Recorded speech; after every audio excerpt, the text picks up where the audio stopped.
그런데 전시를 준비하던 중에 작가가 세상을 떠나면서 제가 총 3개의 그림 중에 이제 가장 마지막으로 또 굉장히 감동을 받은 그림인데요. 첫 번째, 작품의 디테일을 찾아보세요. 제가 직접 가보니까 제휴 할인이 있더라고요. 당일 미술관 관람권을 보여주면요. 그림톡. 안녕하세요. 그림톡입니다. 오늘은 또 핫한 전시죠? 광화문 세아미술관에서 열리고 있는 게오르그 바젤리츠 회고전을 소개해 드리려고 합니다. 세아미술관 처음 가봤는데 정말 좋더라고요. 도심 속 열린 미술관이라는 슬로건을 가지고 있는데요. 제가 또 굉장히 기억에 남는 것은 당일 관람권을 가지고 있으면 종이로 된 팔찌 형식인데요. 재입장이 가능합니다. 저는 이제까지 미술관들을 다니면서 재입장이 가능하다라는 미술관은 들어본 적이 없는데요. 세화미술관이 그렇습니다. 바젤리츠 하면 가장 먼저 떠오르는 게 바로 거꾸로 된 그림인데요. 저도 이번 전시를 보기 전까지는 그림을 거꾸로 그리는 독일 작가 정도로 알고 있었습니다. 그런데 직접 보고 나오니까 오히려 기억에 남는 건요. 색과 물감의 질감, 그리고 작품의 크기, 그리고 노년의 가느다란 선이었습니다. 또 느끼게 된 것은 역시 작품은 커야 한다라는 것입니다. 저의 개인적인 감상일 수도 있는데요. 이번 전시에 2m, 3m에 달하는 대형 작품들이 정말 많은데요. 사진으로 볼 때와 거대한 작품 앞에 직접 섰을 때의 감동은 확실히 남달랐습니다. 오늘 영상은 첫 번째로 전시 개요 소개해드리고, 둘째 주요 작품, 셋째 관람 팁 순서로 준비했습니다. 더보기란에 타임라인이 있습니다. 필요하신 분들은 원하시는 부분을 바로 보시면 될 것 같습니다. 전시 개요입니다. 이 전시 올해 8월 13일부터 시작되고요. 12월 27일까지 열립니다. 1960년대 초기작부터 2026년작까지 회화와 조각, 드로잉 총 46점을 만날 수 있습니다. 특별히 이번 전시는 원래 바젤리츠 생전에 준비되기 시작했습니다. 그런데 전시를 준비하던 중에 작가가 세상을 떠나면서 결과적으로 타게우 처음 열리는 미술관 회고전이 되었습니다. 먼저 2층 갤러리 1부터 보시겠습니다. 가장 먼저 만나는 작품은 1966년 나윈 소 2마리입니다. 소의 몸이 화면 가운데에서 잘리고 서로 어긋나 있습니다. 바젤리츠가 1966년부터 시도한 절편회화의 초기작입니다. 과거에 나치 정권이 목가적인 풍경과 동물을 영웅주의의 이미지로 이용했다면 바젤리츠는 오히려 그 익숙한 이미지를 잘라내고 해체합니다. 동시에 이런 질문을 던지는 작품이기도 합니다. 이미지를 어디까지 망가뜨려도 우리는 여전히 그것을 알아볼 수 있는가? 이런 실험이 몇 년 뒤 화면 전체를 거꾸로 뒤집는 작업으로 이어집니다. 두 번째 살펴본 그림은 1978년 붉은 엘케 병입니다. 여기서 바젤리츠가 평생 가장 많이 그린 인물 가운데 한 사람, 아내 엘케를 만나게 되는데요. 엘케는 단순한 모델이 아니라 바젤리츠 평생의 동반자였습니다.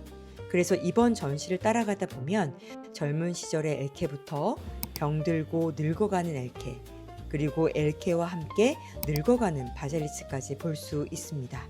바젤리츠가 엘케를 위해서 이런 시도 적은 것을 볼 수가 있습니다. 그 다음 작품은 2015년 그 시절의 토착 예술입니다. 시간이 훌쩍 지나 이제 화면에는 노년의 바젤리츠와 엘케가 함께 등장합니다. 두 사람 사이에는 앙상한 철제 프레임이 보이는데요. 후기 엘케 초상에 반복적으로 등장하는 이런 구조는요. 엘케가 병원에 입원했을 당시에 철제 침대, 그리고 나이가 들어 사용했던 보행기 같은 실제 물건과 연결이 됩니다. 화가와 모델의 관계를 넘어 이제 두 사람이 실제로 함께 살아온 노년의 시간이 그림 안으로 들어오는 것입니다. 그리고 가까이 보면 화면 위에 무언가 긁고 지나간 것 같은 흔적이 있습니다. 노년의 바젤리츠는 바닥에 펼친 캔버스 위를 직접 휠체어를 타고 지나가며 바퀴 자국을 남기기도 했습니다. 1에서 마지막으로 소개할 작품은 2019년작 어둡다 이건입니다. 제가 이번 전시에서 가장 좋았던 작품 3개를 꼽는다면요. 어둡다 이건, 이 작품이 그 첫 번째 감동을 주었던 작품인데요. 이것은 바로 가까이에서 한번 보셨으면 좋겠습니다. 바젤리츠가 말년에 사용한 트랜스퍼 기법이 있는데요. 그렇게 제작했습니다. 그림을 그린 천 위에 다른 천을 덮었다가 다시 떼어나는 과정에서 이미지가 뒤집히고 물감이 번지거나 뜯겨 나갑니다. 이제 한층 올라가시면 갤러리 2 전시가 시작됩니다. 바젤리치가 과거 자신의 작품을 다시 가져와서 새로운 버전으로 만든 리믹스 연작의 대표작인데요. 화면에는 이 사람들 누구신지 모르겠죠? 위에 있는 남자가 마르실 듀샹입니다. 그리고 듀샹과 한 여성의 이미지가 등장하는데요. 붉은색과 녹색 점들이 화면을 가득 채웁니다. 미술사의 거장을 가져왔는데도 전혀 엄숙하지 않습니다. 에로틱하기도 하고요. 유머러스하기도 하고 색도 굉장히 화려합니다. 바젤리치에게 미술사 역시 숭배해야 할 대상이라기보다 다시 가져와서 섞고 변화시킬 수 있는 재료였던 것입니다. 그리고 두 번째로 감동을 받았던 1998년작 삶의 이름으로 흐멜리츠키입니다. 이 작품도 제가 이번 전시에서 정말 좋아한 작품인데요. 바젤리치가 동독에서 어린 시절 접했던 스탈린 시대의 사회주의 선전 이미지를 다시 다룬 러시안 페인팅 초기 작품입니다. 사회주의 선전 미술의 인물은 원래 강하고 영웅적으로 묘사되는데요. 그런데 바젤리치는 그 형상을 뒤집고 오히려 가볍고 불안정하게 만들어버립니다. 저는 특히 이 작품의 색이 정말 좋았습니다. 그리고 이 다음 작품은 2004년 에켈리입니다. 에켈리는 에드바르 뭉크가 말년을 보낸 집의 이름인데요. 바젤리치는 그곳에서 찍힌 뭉크의 사진에서 아이디어를 얻습니다. 그리고 상체는 과감하게 잘라버리고요. 하반신과 신발만 화면 위쪽에 배치하고 아래에는 숲을 거꾸로 그립니다. 여기서 알아두면 재밌는 것이요. 바로 바젤리치의 발에 대한 생각인데요. 서양의 전통적인 사고에서 머리나 하늘이 이성과 이상을 상징했다면 바젤리치는 오히려 손과 발을 끊임없이 그렸습니다. 특히 발은 사람이 실제로 땅을 딛고 현실과 연결되게 하는 신체죠. 그래서 바젤리치가 나의 접촉은 위가 아니라 아래를 향한다고 말했던 것도 이런 생각과 연결이 됩니다. 그래서 그의 작품에서는 얼굴만 찾지 마시고요. 발과 신발이 어디 있는지도 한번 보시면 좋겠습니다. 다음 작품은 2014년작 조각 제로모빌입니다. 갈비뼈 같은 중심축 양쪽에 인간의 두개골을 영상시키는 형태가 달려 있습니다. 멀리서 보면 여러 부품을 연결한 조각처럼 보이지만 제작 방법은 그렇지 않습니다. 바젤리치는 통나무 한 덩어리를 체인소와 도끼로 직접 파내고요. 깎아 형태를 만든 뒤에 이를 금속으로 주저한 것입니다. 바깥은요 어두운 무광 표면으로 마감을 했는데요. 그래서 금속 작품인데도 자세히 보면 나무를 거칠게 베고 찍어낸 흔적이 그대로 남아 있습니다. 이제 갤러리 3인데요. 가장 먼저 소개할 작품은 2024년 나중에 구두가 발견되었다입니다. 화면에는 중력을 잃은 것처럼 거꾸로 떠있는 독수리가 보입니다. 이번에는 붓이 아니라 팔레트와 나이프로 그렸습니다. 독수리는 바젤리크가 어린 시절부터 수십 년 동안 반복해서 그려온 중요한 모티브인데요. 독일에서 독수리는 힘과 권력의 상징이지만 바젤리치의 독수리는 당당하게 날아오르지 않습니다. 잘리고 뒤집히고 허공을 날아다닙니다.